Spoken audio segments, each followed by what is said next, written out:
자, 이제 자원 재활용법에서 이제 마지막으로 고형연료 제품 조항들을 살펴보겠습니다. 법 제25조의 4에서 법 제25조의 14까지 아주 많은 분량들을 차지를 하고 있는 것인데요. 왜냐하면은 고형연료 제품이라고 하는 것은 석탄을 대체할 수 있는 연료로 사용하는 거거든요. 그러니까 일종의 태우는 것이잖아요. 그러니까 사실은 일반 시민들이 볼 때는 폐기물의 소각장과 구분을 할 수 없는 거거든요. 그렇기 때문에 고형연료를 만들고 고형연료를 태우는 고형연료 이용시설의 경우에는 환경과 관련된 논란들이 많이 일어날 수밖에 없고요. 그렇기 때문에 환경 입장에서도 신경 쓸 수밖에 없죠. 그래서 고형연료를 어떻게 관리해야 된다라고 하는 조항들이 지금 계속해서 늘어나서 지금은 자원재활용법에서 상당한 부분들을 차지를 하게 됩니다. 자, 그러면 고형연료 제품이라고 하는 것들이 무엇인가 라고 하는 것들을 살펴볼 텐데요. 고형연료 제품의 정의와 고형연료를 만들 수 있는 원료가 되는 폐기물에 대한 규정은 자원재활용법 제2조 9호에 재활용 제품에 대한 규정들이 있는데요. 이것을 구체적으로 정해놓은 게 자원재활용법 시행규칙 별표 1이에요. 여기에 제10호에 고형연료 조항들이 있어요. 거기를 보게 되면 일단 고형연료 제품은 두 가지로 구분됩니다. 일반 고형연료 제품과 바이오 고형연료 제품. 고형연료 제품을 SRF라고 영어로 표시를 해요. SRF라고 하는 것은 Solid Refuse Fuel라고 하는 것이죠. Refuse라고 하는 것은 쓰레기란 뜻이잖아요. 그러니까 Solid, 고형, 고체로 된 쓰레기로 만든 fuel, 연료다라고 하는 뜻이죠. 그런 의미로 SRF라는 용어를 쓰는데요. 원래 SRF는 국외에서 유럽 등에서 이미 많이 사용하고 있는 개념인데 유럽에서 원래 사용하고 있는 SRF는 다른 용어예요. 그러니까 Solid Recoverable Fuel라는 뜻이에요. 그러니까 쓰레기라는 의미가 직접적으로 들어가 있지 않는데 유럽에서 사용한 SRF 개념은 우리나라의 SRF는 R이 recover가 아니라 refuse라는 뜻이 돼버렸죠. 그래서 쓰레기라는 의미가 바로 직접적으로 들어가 있다라고 하는 것이고요. 바이오 고형연료 제품은 바이오 SRF라고 이야기를 합니다. 그러니까 바이오매스를 원료로 만든 것이다 라고 하는 것이죠. 일반 고형연료 제품은 6가지인데 6번은 환경부 고시니까 실제적으로는 5가지죠.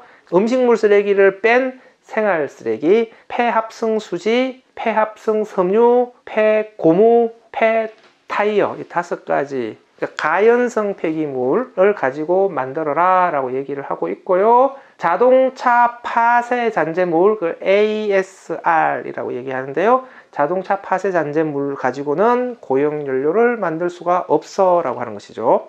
자동차 파쇄 잔재물은 어떤 것을 얘기하느냐? 그러니까 자동차가 해체되는 과정을 한번 생각해 보시면 돼요. 우리가 자동차를 더 이상 타지 않으려면 어떻게 해야 돼요? 폐차를 시켜야 되죠. 그러면 일단 폐차 업체로 넘기게 되겠죠. 폐차 업체로 가게 되면 돈 되는 거 뜯어내는 거죠. 그러면 돈 되는 것들은 다 뜯어내고 난 다음에 남게 되겠죠. 안에 시트라든지 이런 쓰레기들하고 껍데기가 되는 자동차 차체 같은 것들 있잖아요. 이런 것들을 그냥 한꺼번에 압축을 해버려요. 압축을 한 다음에 어디로 넘기냐? 슈레더 업체로 넘겨요. 그러면은 슈레더 업체에서는 이걸 한꺼번에 파쇄를 해요. 파쇄를 한 다음에 고철만 다 자석 같은 걸로 골라내는 것이죠. 그러면은 돈이 되는 금속들은 싹 잡혀서 올라가고 돈이 안 되는 플라스틱 같은 것들이 섞여 있는 것들이 잔재물이 나오게 되겠죠. 이걸 자동차 파쇄 잔재물 ASR이라고 얘기를 하고요. 자동차 파쇄 잔재물은 자동차 파쇄 잔재물 재활용 업체가 따로 있어요.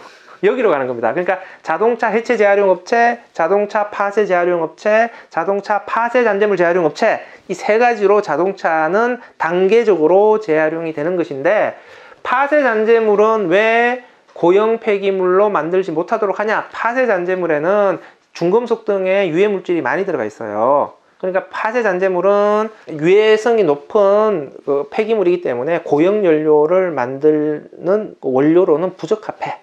이렇게 해서 아예 빼버리는 겁니다. 바이오 고형연료 제품은 바이오매스잖아요. 그러니까 식물에서 유래한 폐기물이 되는 것이죠. 그 폐지, 다음에 농업 폐기물, 폐목재, 식물성 잔재물, 커피 찌꺼기가 여기 식물성 잔재물로 해당이 되고요. 음식물류 폐기물은 제외한다고 되어 있어요. 폐기물관리법의 폐기물 종류 구분에 보면은 음식물류 폐기물은 따로 있고요. 식물성 잔재물은 따로 있어요. 그러니까 음식물류 폐기물은 식물성 잔재물과는 다른 종류의 폐기물입니다. 폐목재류에도 보게 되면은 철도용으로 사용된 받침목과 전신주로 사용된 것은 제외한다 이렇게 되어 있죠. 왜 그러냐면은 이 야외에서 설치해 놓은 폐목재잖아요. 이 폐목재는 오랫동안 야외에서 견뎌야 되기 때문에 방부가 되어 있어요.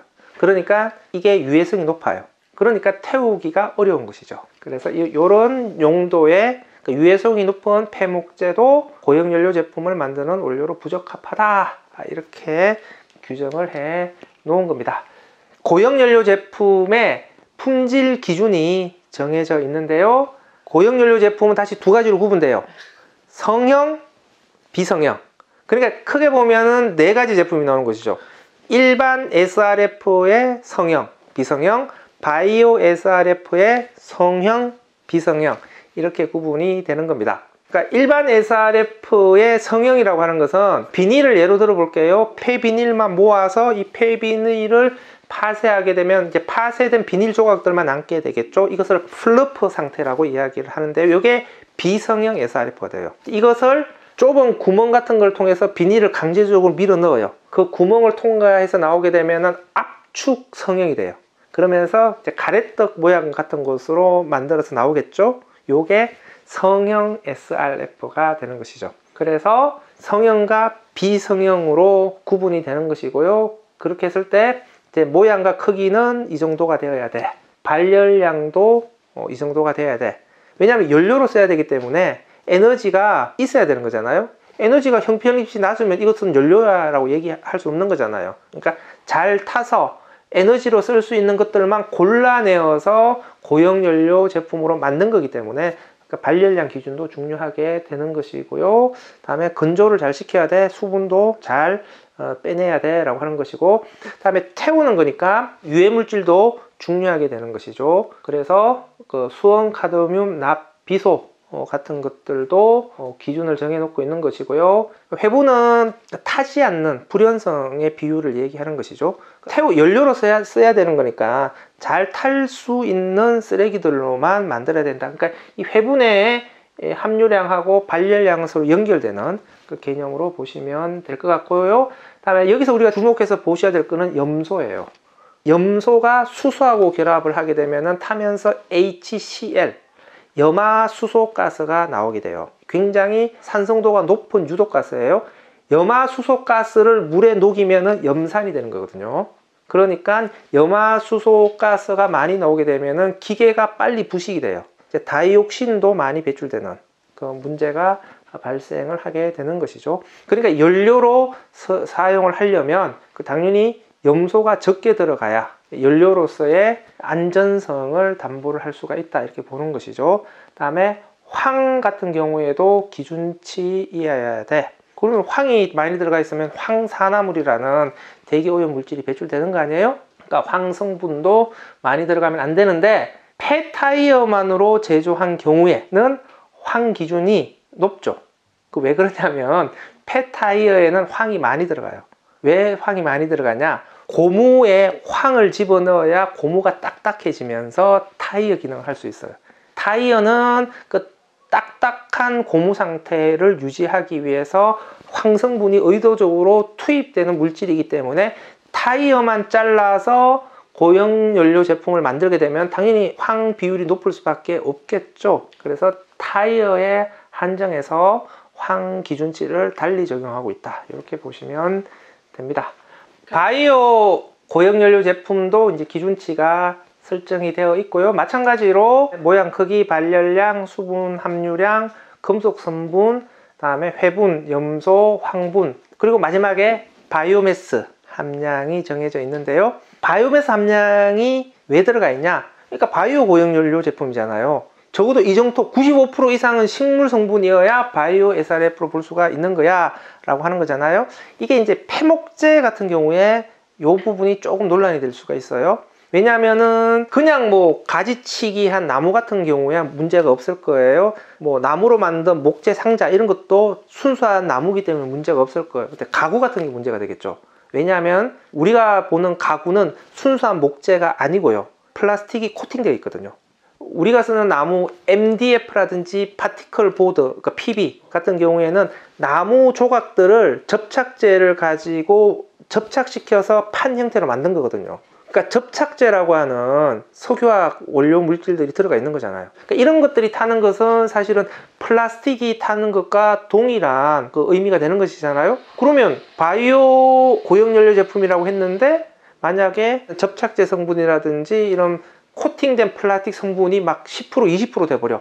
이거는 나무를 태운다고 볼 수 없는 거 아니냐, 실제는 플라스틱을 태운다고 볼 수 있는 거 아니냐, 이런 것들은 바이오 SRF로 볼 수가 없어. 그러니까 바이오 SRF가 되려면 적어도 바이오매스 성분은 95% 이상 되어야 되는 거야, 이렇게 보는 겁니다. 음식물 폐기물은 제외한다. 이렇게 놀랄 줄이야.